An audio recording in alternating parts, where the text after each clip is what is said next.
Hey all, welcome to Gravity Rush. It's been a while since I recorded this, and there's I guess a few things I want to get out of the way before we get too much further on. This is post-commentary, because this next area coming up I thought was a different area that I think isn't actually in this game. It's like just in the sequel or something like that. And so I figured maybe I should do post commentary for this so that I can remember what I'm doing while, like, not being distracted by having to come up with things to say. Then it turned out that I actually do know this area, and this is actually what I thought was going to come after what I thought this area was. I don't know why I thought this was a different part of the game. I don't know. Also, this first bit of the video has a lot of, like, speeding up, because it's a new area I want to explore and get all the stuff, like gems and such. So, yeah, get used to this.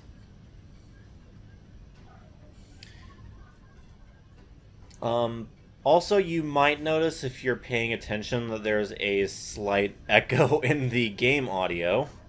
So I found a setting in OBS that makes it to where I can actually listen to the audio from the capture card through OBS and not, you know, have to plug my headphones into the capture card all awkwardly and thus get a bit of a hissing sound, although that hissing sound, like, well, not so much hissing sound, but like a higher noise floor, if that makes any sense. But that's still there, so not really much of anything, but whatever. I can have my stuff connected to the thing. The problem with this approach is I forgot to untick desktop audio, so yeah, now it's just in there twice. So that's fun. Also, I find both of these guys in this video, so yeah, they're not going to be showing up in the side content special for Industria, I think it was called.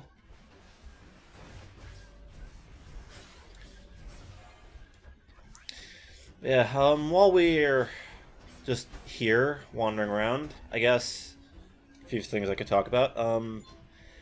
I had to work Christmas shifts. Not Christmas, but like Christmas Eve, like the holiday shift, like the few days after Christmas as well, where everyone was wanting to return things, and we had to be like, no, you can't return that here, this is electronics.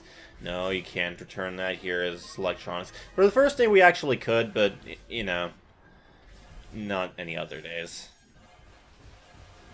And they only really made that exception this time because customer service was closed.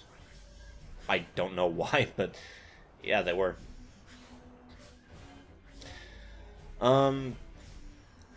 It was surprisingly not that busy, especially for, like, the Christmas Eve shift, just because, you know, we were only there until, like, I think 6 was when we were, like, no. When did we close that day? I know we closed, like, hella early. And, like, I was scheduled to be there until, like, 11, which is the usual closing time. I had to take my lunch, like, a few hours late. Just because, you know, we were all scheduled for the same time. So we couldn't all take our lunch at the same time. But yeah, so I was scheduled for then. And then when I got back from my lunch, like, basically the store had just closed and we had already finished all the work. And we still had, like, 3 hours left on the clock. So that was confusing. So we were basically sitting there doing nothing for a bit until one of the managers came and said, yeah, we kind of just want y'all out of the store by 7. I'm like, okay. What? I don't get it, but okay. Or wait, no, I wasn't scheduled until 11. I was scheduled until 8:30 for some reason. But yeah, and this was, I think, 4. So basically we just kind of had to sit there until until 7, not really doing anything. And then eventually when 7 did come around, here's the thing, I can't drive. Like, I don't have a license, so I have to rely on other people for transportation. And it's about an hour's drive away from where I live to get to my workplace. Or not an hour, half an hour. So I was just kind of sitting in a Walmart parking lot in the cold for like half an hour. It wasn't that cold because, you know, this is Texas. It doesn't really get very cold here. It gets like a bit chilly, that's about it. And people were still coming in, by the way. Like, the store had been closed for like about 2 or 3 hours, I want to say. And people were still coming in. So that's fun. Anyway, here's Chaz.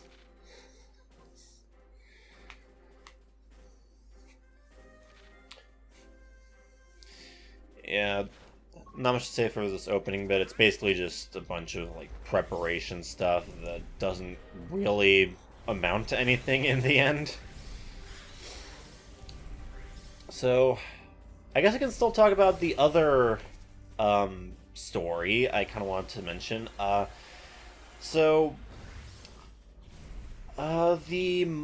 Saturday after, the day after I went to, or 2 days after I went to work on, after Christmas, the 2 days after Christmas, so that's, I can't talk. Right, 2 days after Christmas, while I was at work, just out of nowhere, I started getting a splitting headache, and it was, like, kind of painful to, like, really do anything. And I figured, you know, it's probably just, like, sensory overload, because, you know, whole autism thing. But, no, because it didn't actually go away the next day, and in fact seemed to get worse. So then I had to take my first sick day, because I'm like, yeah, I probably have a fever, because, you know, I'm getting splitting headaches. My limbs are feeling weird. And also, stuff was starting to taste weird, which that's just usually what happens when I get a fever, so I didn't think anything of it. And yeah, after the sick day, I had like 3 days off anyway, so it's like, you know, whatever, that's plenty of time to get over this fever. Turns out it was not a fever, it was a mild strand of the big sickie. So yeah, thankfully just a mild strand. I only had to miss like 2 weeks of work because of it, but yeah, not much fun. Not fun at all. But yeah, it didn't really feel that much different than the fever to me, as I said.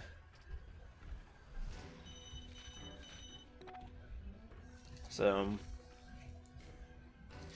yeah, I'm not going to try to downplay it or anything, because, you know, it is a serious thing, and people with pre-existing health conditions are obviously going to be much worse off from even a mild strand than I am. I'm just talking about, like, my own experience, basically.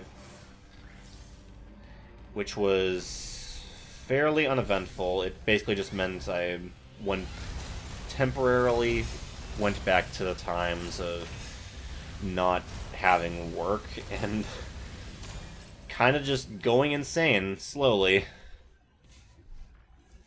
is part of why I didn't actually record much of anything during all this time, and I'm only really recording it right now because I have a decent amount to talk about. And also, I'm in a good mood for reasons I'll get into at the end of this video, I guess.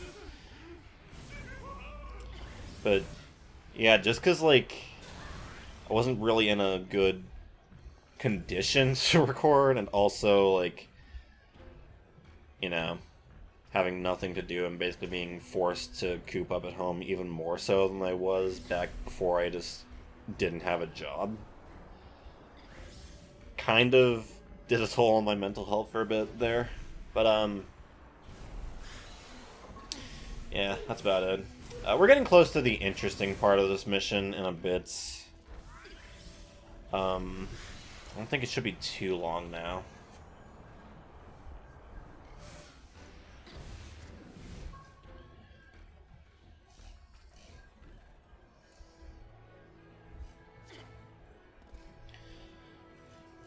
I guess there's not really much more to having COVID than that, surprisingly. Like, obviously I was taking it seriously, but, you know... I work at a Walmart, and apparently Walmart company policy is that we're just supposed to let anti-maskers do whatever they want, not fight them on it. I mean, hell, the previous store manager, like, full-on head store manager before the new guy that came in recently, I'm pretty sure I saw him a couple times going in the store without a mask. So, it was really only a matter of time. And at least now I know that for anyone here, at least a mild strand, like in my family, isn't enough to, like, kill any of us, at least. Like, obviously it sucks to have, but, you know. We can at least survive it.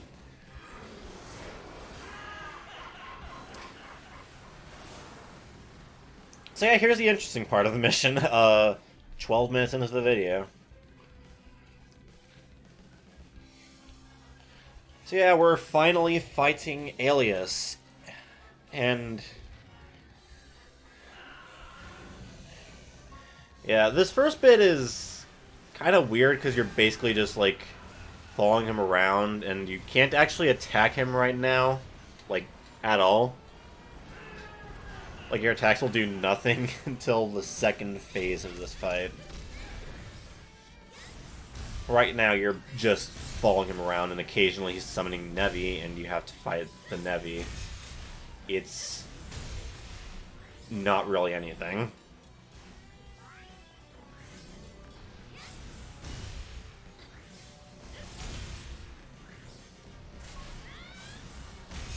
In fact, honestly, I probably could have stood to speed this up a bit, but I don't know.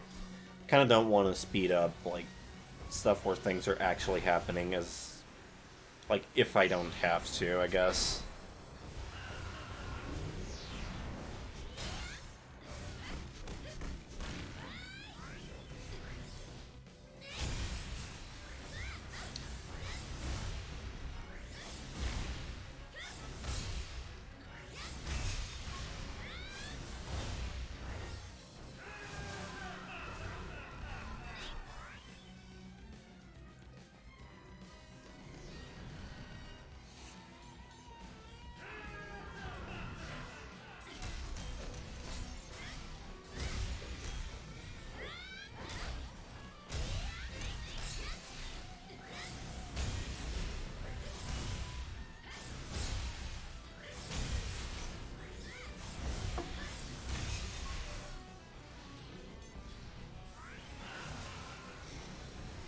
I like how this is supposed to be like a big psychiatric to try to confuse you, but all of them but the real one just go away in a bit anyway.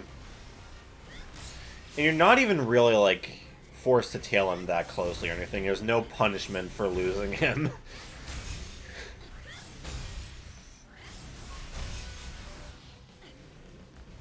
In fact, you see that marker there that just spawned.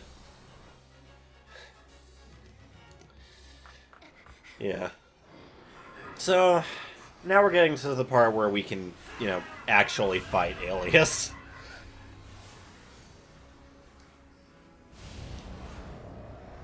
So, here we go. Now this fight can actually be kind of annoying, just because these are like really small targets and they tend to like wave around a lot. So you kind of have to get in close to hit them. My advice, generally, and you're going to see me fuck this up in a bit, would be to use the... what the fuck is it called? This attack. Like, I would try to use this when he's, like, in one spot. Just because that can do a lot of damage really fast.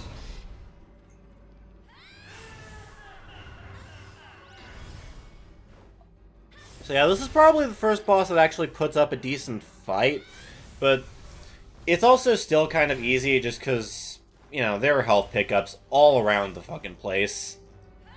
So you don't really have to worry about running low on health, even if, like me, you're barely fucking upgrading your health.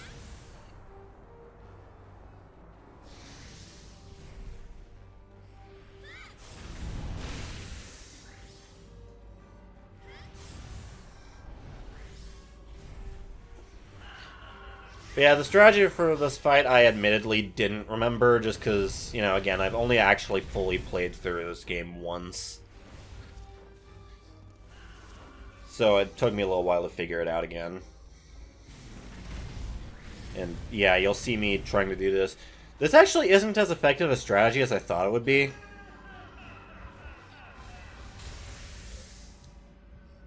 Like, it kinda works, but I don't know. Still not a perfect strategy. Also, don't do what I'm about to do here.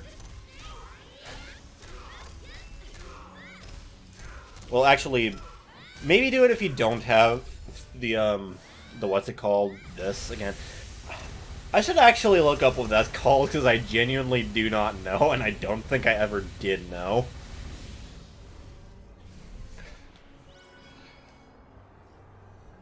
The fucking rock chucking attack. Whatever it's called.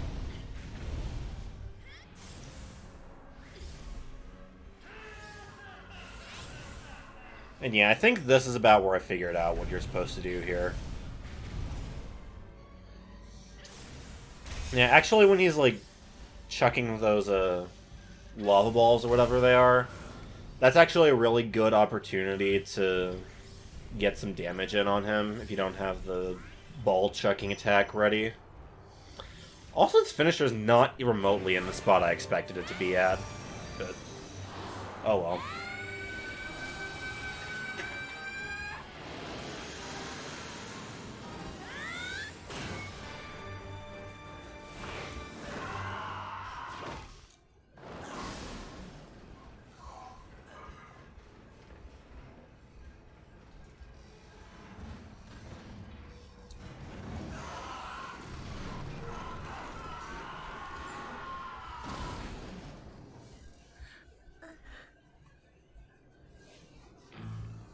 So yeah, Alias is dead. So, I don't know how weird that feels to y'all. This is only part 11, and I assume most people watching here haven't actually played this game yet. But this isn't even the halfway point of the game. I think I did the math at some point, and I believe this series was either like just under 30 or in the 30s as far as like what I'm expecting it to have part-wise. I think the main story is like 25 episodes long.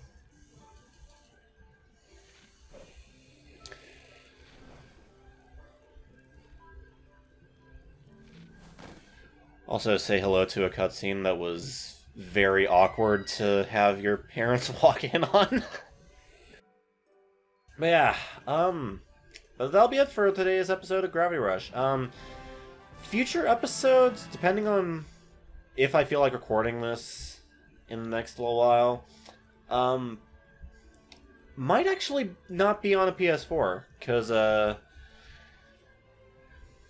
yeah, I managed to get a PS5 ordered from Best Buy in a shipment today on, what is it, the 7th.